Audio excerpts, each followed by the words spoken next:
नमस्कार, वंदे मातरम। दोस्तों, स्वागत है आप सबका सैनिक पाठशाला में। संसद में मानसून सत्र चल रहा है और इस मानसून सत्र में लोकसभा के अंदर मानो आज 8वें पे कमीशन को लेकर सवालों की झड़ी लगा दी गई। जी हां, केवल विपक्ष द्वारा नहीं, पक्ष के सांसदों द्वारा भी 8वें पे कमीशन को लेकर के सरकार के वित्त मंत्रालय से सवाल पूछे गए, जिनका सरकार ने जवाब दिया है। दोस्तों, जी हां, पहले तो बीजेपी के सांसद ने 8 सवालों की झड़ी लगा दी। इसके बाद तू डाल डाल तो मैं पात पात करते हुए कांग्रेस के सांसद ने भी 8वें पे कमीशन को लेकर सरकार से सवाल पूछे। तो चलिए आगे जानेंगे इन सवाल और जवाबों का ब्यौरा। इसके साथ ही साथ दोस्तों, अभी भी बहुत सारे ऐसे पेंशनर्स हैं जिनका OROP 1 OROP 2 भी रिवीजन नहीं हुआ है। खास करके जो पुराने पेंशनर हैं, उनको इवन 568 सर्कुलर का भी एरियर नहीं मिला है। ऐसा ही एक जीता जागता एग्जाम्पल आज आपको दूंगा, जिसमें अब पेंशनर को 1,70,000 से भी ज्यादा का एरियर मिलने जा रहा है।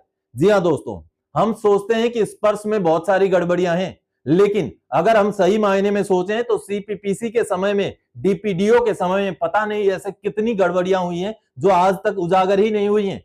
जो अभी पेंशनर जागरूक हो रहे हैं, उनके बच्चे जागरूक हो रहे हैं और वो गड़े मुर्दे भी निकल रहे हैं, जिसका भुगतान अभी भी चल रहा है। इसको लेकर भी आगे आपको जानकारी दूंगा। और आपका अगर लेंथ ऑफ सर्विस बढ़ जाए तो कैसे आपका पेंशन में बढ़ोतरी हो सकता है, किस तरीके से आपको एरियर मिल सकता है, लाइव एग्जांपल के साथ समझाऊंगा, जिसमें 93,000 रुपए का एरियर अभी अभी अगस्त के महीने में पेंशनर को भुगतान हुआ है। दोस्तों, ये खास करके पुराने पेंशनर से जुड़ा हुआ मसला है, इसके बारे में भी आपको जानकारी होना जरूरी है। तो चलिए आगे बढ़ेंगे इन्हीं 3 विषयों के साथ, जैसे आप पीछे बोर्ड पर भी देख पा रहे दोस्तों।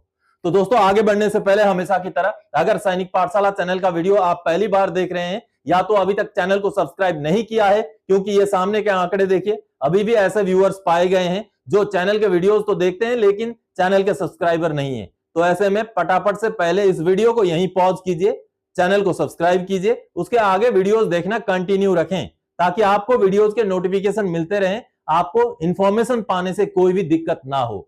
वैसे अगर आपने चैनल को ऑलरेडी सब्सक्राइब किया हुआ है तो आपके लिए यह अपील नहीं है, जिन्होंने सब्सक्राइब नहीं किया है केवल उनके लिए है। और साथ ही साथ वीडियोस अच्छे लगते हैं तो दोस्तों के साथ शेयर जरूर करें, वीडियोस को लाइक करें और हाइप करना भी ना भूलें। चलिए अब आगे बढ़ते हैं दोस्तों। सबसे पहली जानकारी, स्पर्श ने बढ़ाया लेंथ ऑफ सर्विस और पेंशनर के खाते में आया 93,653 का एरियर। अपना सर्विस लेंथ जरूर चेक करें। जी हां दोस्तों, क्या आपको आपका सही लेंथ ऑफ सर्विस के हिसाब से पेंशन मिल रहा है? आप चेक करते हैं इस चीज को? खास करके पुराने पेंशनर्स, अगर आप पुराने पेंशनर हैं तो जरूर चेक करें आपका डेट ऑफ एनरोलमेंट, आपका डेट ऑफ रिटायरमेंट के बीच में कितने दिनों का गैप है। कभी कभी हो सकता है 2-4 दिन का फर्क भी आपको 6 महीने का फर्क लाए और उसकी वजह से OROP के टेबल में आपको अगले ऊपर वाले स्लैब का पेंशन लागू हो। तो इसी को लेकर के अभी हाल फिलहाल में एक PPO जनरेट हुआ था। पहले उस PPO को देखते हैं, फिर मसला क्या था वो भी समझेंगे। दोस्तों, सबसे पहले तो ये कुप्पुस्वामी जी का एक PPO देखिए, जो कुछ दिनों पहले भी मैंने आपको दिखाया था, जिसमें उनका लेंथ ऑफ सर्विस 16 साल 5 महीना 28 दिन था। अब इनका लेंथ ऑफ सर्विस बढ़ गया और लेंथ ऑफ सर्विस कैसे बढ़ा वो आगे मैं बताऊंगा, क्योंकि इनका पूरा प्रॉपर सैनिक पाठशाला के गाइडेंस में कार्रवाई किया गया है। अब ये तो आपने पुराना PPO देखा जो कि 2023 का PPO था। अब इस PPO में उनको नायक के हिसाब से, ये देखिए, नायक के हिसाब से जो उनका लेंथ ऑफ सर्विस के हिसाब से पेंशन लागू था वो फिक्सेशन किया गया था।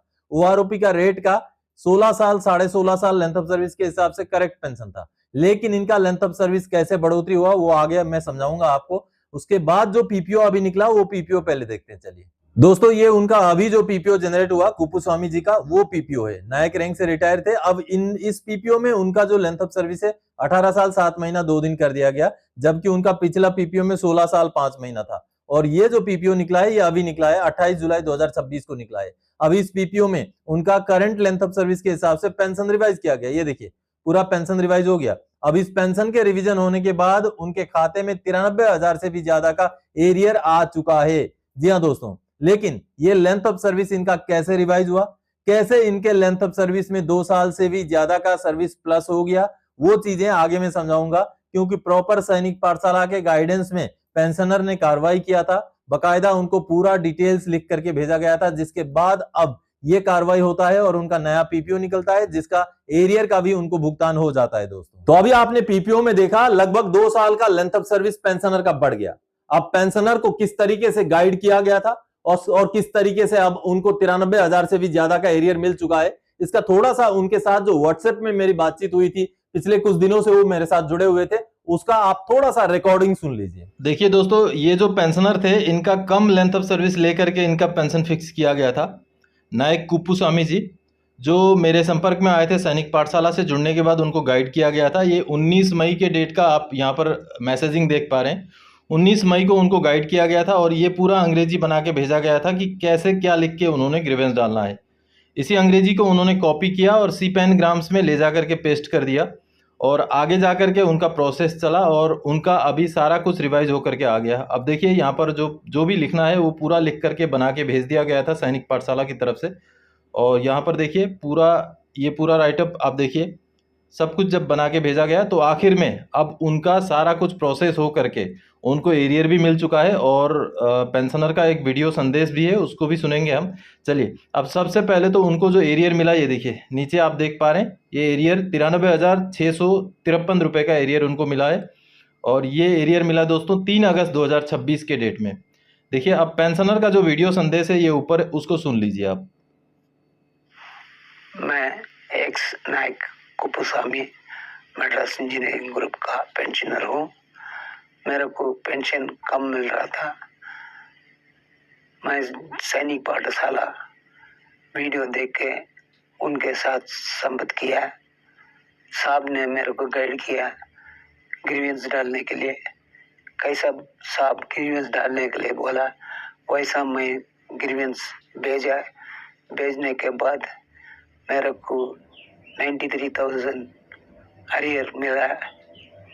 उसके लिए साहब के लिए मैं बहुत धन्यवाद हूँ। तो आप सबने देखा दोस्तों, पेंशनर ने वीडियो संदेश में भी बताया कि उनको किस तरीके से एरियर मिला।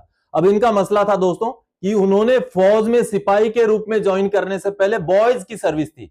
पुराने समय में यह होता था, बॉयज की सर्विस उनकी 2 साल की थी, जो उनके सर्विस लेंथ में जुड़ना चाहिए था, नहीं जुड़ा था।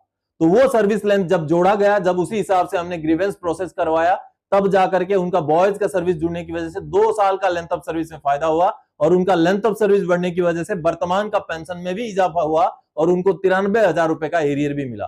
तो आपने भी अगर फौज में ज्वाइन करने से पहले, एज ए सिपाही ज्वाइन करने से पहले बॉयज की सर्विस आपकी भी है, वो नहीं जुड़ी है आपकी लेंथ ऑफ सर्विस में, तो वो जुड़ेगा।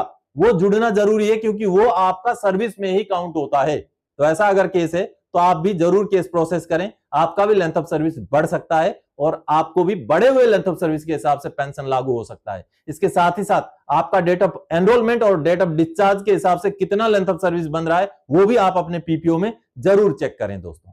चलिए अब अगली जानकारी दोस्तों, और अगली जानकारी है वाह वाह, 1 जनवरी 2006 से लेकर OROP 1 OROP 2 सब कुछ रिवाइज करके 1,72,346 का एरियर का होगा भुगतान। जी हाँ दोस्तों, पुराने पेंशनर्स के केस में ऐसे बहुत सारे केसेस हमें देखने को मिले हैं जिसमें CPPC द्वारा, DPDO द्वारा उनको सही जो पेंशन का भुगतान नहीं हुआ।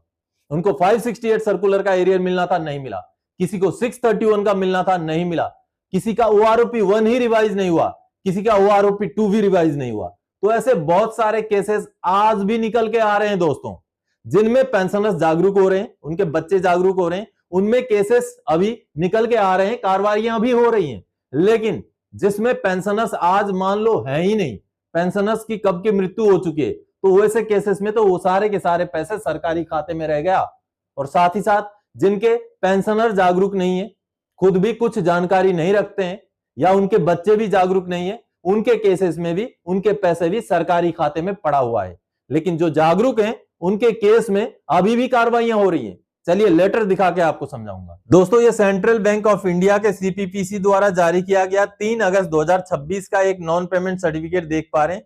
इस सर्टिफिकेट के जरिए आपको यह पता चलेगा दोस्तों कि बेशक OROP 1 जुलाई 2014 में लागू था, बेशक 568 सर्कुलर का एरियर जनवरी 2006 से लागू था, जिसको 2016 में सर्कुलर निकाला गया था, बेशक OROP 2 जुलाई 2019 में लागू था, लेकिन आज 2026 के डेट में भी ऐसे बहुत सारे पेंशनर्स हैं जिनको ना 568 सर्कुलर का एरियर मिला, ना OROP 1 का एरियर मिला, ना ही OROP 2 का रिवीजन मिला। इसी का जीता जागता नमूना, जीता जागता एग्जाम्पल है ये नॉन पेमेंट सर्टिफिकेट। दोस्तों आज के डेट में स्पर्श में जो पेंशन में गड़बड़ियां होती है, थोड़ा सा हम कोशिश करें तो वो तो सही हो जाती है, लेकिन CPPC के समय में न जाने ऐसे कितने सारे गड़बड़ियां हुई होंगी जो दब के रह गए। लेकिन जो पेंशनर आज के डेट में जीवित हैं या उनके फैमिली पेंशनर हैं, उनके बच्चे जागरूक हैं, उनके केस में तो कार्रवाइयां हो रही हैं। लेकिन जो पेंशनर आज के डेट में जीवित ही नहीं है, या जिन पेंशनर के बच्चे की भी जागरूक नहीं है, जिन पेंशनर को कुछ पता ही नहीं है, उनके केस में आज भी CPPC द्वारा किए गए गलत भुगतान का अभी भी खामियाजा उनको भुगतना पड़ रहा है। तो ये जो लेटर है नॉन पेमेंट सर्टिफिकेट, ये अपने आप में इस बात का प्रूफ है। आप देखिए, this is to certify that following pensioner was not paid pension as per circular 568, so please pay arrear amounting to rupees 1,72,346 रुपए being arrears of circular 568, OROP 1 and OROP 2, and the pensioner got migrated to SPERS on 22 September 2022. We are also attaching here with calculation sheet and pay after checking at your end also. तो देखिए यहां CPPC किस तरीके से कबूल कर रहा है कि हमने उनको भुगतान नहीं किया। देखिए 568 सर्कुलर वो सर्कुलर है जो 2016 में लागू किया गया था, 2016 में ही निकला था। OROP 1 2017 के आसपास जो है 16 में, ये भी 2016 में ही निकला था, और OROP 2 जो कि 2022-23 में भुगतान हुआ था। तो कहीं ना कहीं आप देखिए इन पेंशनर को तब तक जो है ये सारी चीजें भुगतान किया ही नहीं गया, और आज के डेट में अगस्त 2026 में ये कबूलनामा भेजा जाता है कि हमने तो भुगतान नहीं किया, आप कर दीजिए। चलिए, ये भी पेंशनर के बच्चे, पेंशनर जागरूक होने की वजह से कार्रवाइयां हो रही हैं। तो ऐसे न जाने कितने पेंशनर हैं, सैकड़ों हजारों की संख्या में शायद हैं, जिनको पता ही नहीं है, या तो जिनके बच्चे जागरूक नहीं है, और उनको मिलने वाला हक, उनको मिलने वाला अधिकार अभी तक उनको नहीं मिला हुआ है। क्योंकि CPPC के समय में किस तरीके से गड़बड़ियां हुई हैं वो आप देख पा रहे हैं। अब देखिए उनका कैलकुलेशन शीट ये बनाया गया, कैलकुलेशन शीट उनको क्या दिया गया, ये वाला है उनको क्या दिया गया, और इधर वाला है क्या दिया जाना चाहिए था। तो इसका पूरा डिफरेंस यहां निकाला गया। डिफरेंस निकाल करके ये पूरा डिफरेंस को कैलकुलेशन करने के बाद इनका कुल एरियर 1,72,346 रुपए का निकाला गया। बकायदा बैंक का स्टैंप भी लगा हुआ है, आप देख पा रहे हैं। तो कहीं ना कहीं आज भी बहुत सारे ऐसे पेंशनर्स हैं, बहुत सारे ऐसे उम्र दराज वाले खास करके पेंशनर्स हैं जो जानकारी नहीं रखते हैं, जिनके बच्चे जागरूक नहीं है। तो देखिए उनको पता नहीं कितना नुकसान हो रहा है, लेकिन जो जागरूक पेंशनर हैं, जिनके बच्चे जागरूक हैं, उनके केस में तो इस तरीके की कार्रवाई आज भी हो रहे हैं। आज भी जागरूक हो तो आज भी भुगतान हो सकता है, जिसका जीता जागता नमूना आप सामने देख पा रहे हैं। CPPC ने इस बात को कबूल किया है, इस बात को एक्सेप्ट किया है कि उन्होंने भुगतान नहीं किया, और PCDA को, स्पर्श को लेटर भेज दिया है कि आप भुगतान करें। कब की बात है देखिए, ऐसे पता नहीं कितने केस होंगे, न जाने कितने केस होंगे जिनमें अब जागरूकता की जरूरत है। इसीलिए कहता हूं वीडियोस को शेयर किया करें। आपको हो सकता है काम ना आए ये जानकारियां, लेकिन शेयर अगर करेंगे तो हो सकता है उनके पास ये जानकारी पहुंचे जिनको इसकी जरूरत है। दोस्तों तो आप सोशल मीडिया में, व्हाट्सएप में, जहां भी आप जुड़े हुए हैं, इन वीडियोस को शेयर किया करें ताकि लोगों तक, जो लाभार्थी हैं, उन तक ये जानकारियां पहुंच सकें। चलिए अब आगे बढ़ते हैं। आज जो लोकसभा में हुआ है, जो सवाल हुआ है 8वें पे कमीशन को लेकर, उसके बारे में बात करते हैं। 8वें वेतन आयोग को लेकर के लोकसभा में हुई सवालों की बौछार। 1 2 नहीं बल्कि 10 सवाल पूछे गए सरकार से। जी हां, भारत सरकार से केवल बीजेपी या बीजेपी के सांसद नहीं बल्कि कांग्रेस के सांसद भी, पक्ष के भी विपक्ष के भी, दोनों सांसदों ने सवाल किए, जिसका जवाब भारत सरकार की तरफ से 8वें पे कमीशन को लेकर के संसद के पटल में रखा गया। तो चलिए सवाल और जवाब पूरे देखते हैं। तो दोस्तों आज अगस्त 10 तारीख को लोकसभा के अंदर 8वें पे कमीशन को लेकर सरकार के ऊपर सवालों की झड़ी लगाई गई। जी हां, सबसे पहले तो सवाल पूछा सरकार के ही पक्ष के, यानी कि बीजेपी के राजस्थान कोटा के सांसद डॉक्टर मन्नालाल रावत जी ने। इन्होंने ताबड़तोड़ 8 सवाल पूछे वित्त मंत्रालय से, कि भारत सरकार वित्त मंत्रालय व्यय विभाग की तरफ से, जिसका जवाब दिया गया।